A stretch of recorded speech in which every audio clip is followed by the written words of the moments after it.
आबकारी नीति मामले और इससे जुड़े धन शोधन के मामले में आरोपी अरविंद केजरीवाल दिल्ली के मुख्यमंत्री, उन्होंने अपनी गिरफ्तारी को चुनौती दी और साथ ही अपनी जमानत की अर्जी भी लगाई। दिल्ली हाईकोर्ट में जस्टिस नीना बंसल कृष्णा ने एक मामले पर सुनवाई पूरी कर दी है। वो मामला है अरविंद केजरीवाल की सीबीआई के हाथों गिरफ्तारी को चुनौती देने का मामला, जिसमें अरविंद केजरीवाल ने कहा कि ये गिरफ्तारी अवैध है, गैर कानूनी है, कानूनी प्रावधानों के खिलाफ है, क्योंकि इसमें बहुत सारी अनियमितताएं हैं। समय को लेकर सवाल उठाया गया कि ऐसे समय में गिरफ्तारी की गई जब ईडी के मामले में उन्हें निचली अदालत ने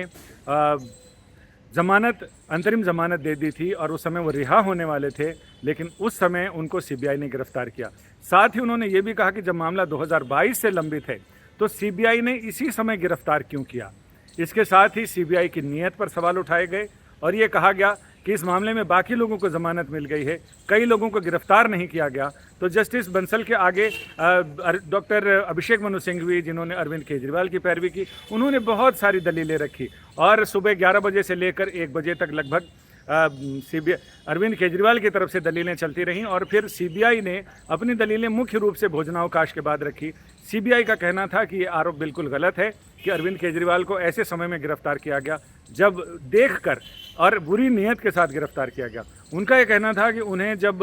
अंतरिम जमानत सुप्रीम कोर्ट ने दी चुनाव प्रचार के लिए, वो चाहते तो उस समय भी गिरफ्तार कर सकते थे, लेकिन सुप्रीम कोर्ट के आदेश की गरिमा और महिमा का ध्यान रखते हुए उन्होंने उस समय गिरफ्तार नहीं किया। ऐसे में तब गिरफ्तार किया जब वो समय सीमा समाप्त हो रही थी। इसके साथ ही ये भी कहा गया, सीबीआई ने कहा कि ठीक है, हमने मामला 2022 में रजिस्टर किया था, लेकिन उसमें भी बड़ी बात यह है कि पहले कई गवाहों ने छिटपुट रूप से उनको जानकारी दी और उनके पास भी पुख्ता सबूत नहीं थे, लेकिन हाँ, सबूत जुटना शुरू हो गए थे। इतने सबूत नहीं थे कि उसके आधार पर गिरफ्तार किया जाए, लेकिन जैसे ही पर्याप्त सबूत,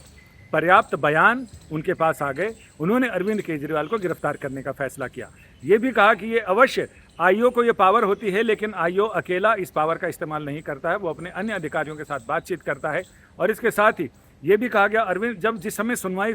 पूर्णता की ओर बढ़ने लग गई, पूरी होने की ओर आने लग गई, तो अभिषेक मनु सिंघवी ने कहा कि अदालत को दोनों ही मामलों में, यानी जमानत आदेश पर भी, जमानत अर्जी पर भी और गिरफ्तारी पर भी सुनवाई पूरी करने के बाद फैसला सुरक्षित रख लेना चाहिए। लेकिन जस्टिस नीना बंसल कृष्णा ने कहा कि वो फिलहाल अभी अरविंद केजरीवाल ने जिस याचिका में सीबीआई के हाथों अपनी गिरफ्तारी की वैधता को चुनौती दी है, उसमें वो फैसला, निर्णय सुरक्षित रख रहे हैं। अदालत को निर्णय लिखने और सुनाने में कम से कम 6-7 दिन लगेंगे। 29 जुलाई को उनकी जमानत अर्जी पर, नियमित जमानत अर्जी पर सुनवाई होगी, यानी एक बार फिर यही सारी दलीलें अदालत के सामने फिर रखी जाएगी और हम आपको उन्हीं दलीलों के बारे में फिर बताएंगे कि आज डॉक्टर अभिषेक मनु सिंघवी ने क्या कहा, आज विक्रम चौधरी ने क्या कहा और सीबीआई ने उसके जवाब में क्या कहा। फिलहाल आप ये समझ लीजिए कि अब एक मामले में अगले हफ्ते फैसला आ जाएगा, जो गिरफ्तारी को चुनौती का मामला है, और जहां तक रही बात